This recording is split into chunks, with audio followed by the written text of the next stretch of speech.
Democrats threatening to take down Judge Brett Kavanaugh if they take back control this November.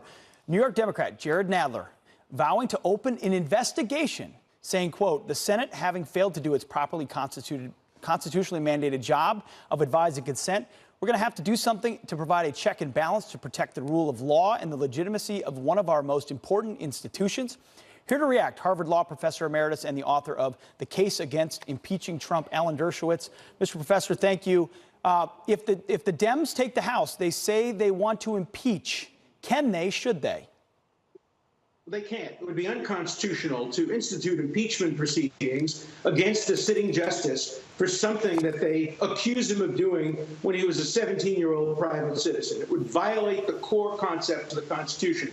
What they would do then is they would try to make up an argument that, no, they're impeaching him because he lied about what he did 35 years ago. And, of course, that's what they tried to do with Bill Clinton. And the same Democrats complained about that, calling it a ploy. Look, for the sake of the American people, we have to move forward. The Democrats have to stop trying to have these revenge inquisitions. Let Justice Kavanaugh sit. Let him serve as a justice. Let's evaluate him as a justice. I won't like some of his decisions. He wouldn't have been my choice. I'm a liberal Democrat. But for the sake of the country, move forward. Professor, don't try to take... I have so much respect for you, and I have to ask you about that, because you wrote a piece on FoxNews.com. You said, I'm a liberal Democrat. I want to see the House flipped. What I don't want to see is a Democratic House abuse its authority by conducting vengeful impeachment proceedings against Kavanaugh. From Maxine Waters to Nancy Pelosi to now this chair of the House Judiciary Committee. How can you as a liberal Democrat want the House to flip and also not want impeachment proceedings? Because that's what they're going to do. Well, I want to see checks and balances on the three branches of government, and I think having the Democrats control the House is a good thing for America, but I will fight tooth and nail. But you wrote a book about not impeaching the president, and that's what they're going to try to do.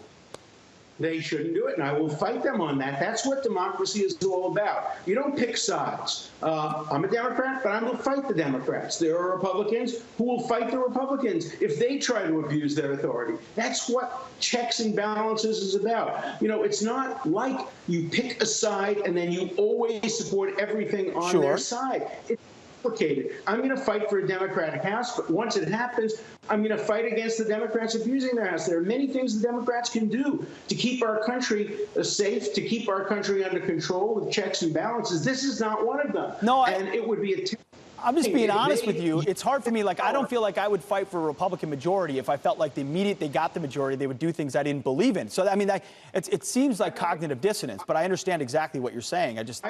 I agree with that. The problem is it's not everybody on the Democratic side who's calling for that. That's why I think if the Democrats come in, there should be and there will be an internal fight as to who controls the Democrats. Look, I think the Democrats hurt themselves terribly in this campaign, and I'm no longer predicting that they are going to necessarily take over. They have shot themselves in the foot repeatedly, but I'm not going to allow these radical Democrats, these hard-left Democrats, to make me leave the party that I've supported for 50 years of my life. I'm going to fight within the party for justice. God bless you. Professor Alan Dershowitz, God bless you for that fight. It's not an easy one, and we respect it. Thank you very much for your time. More Fox and Friends.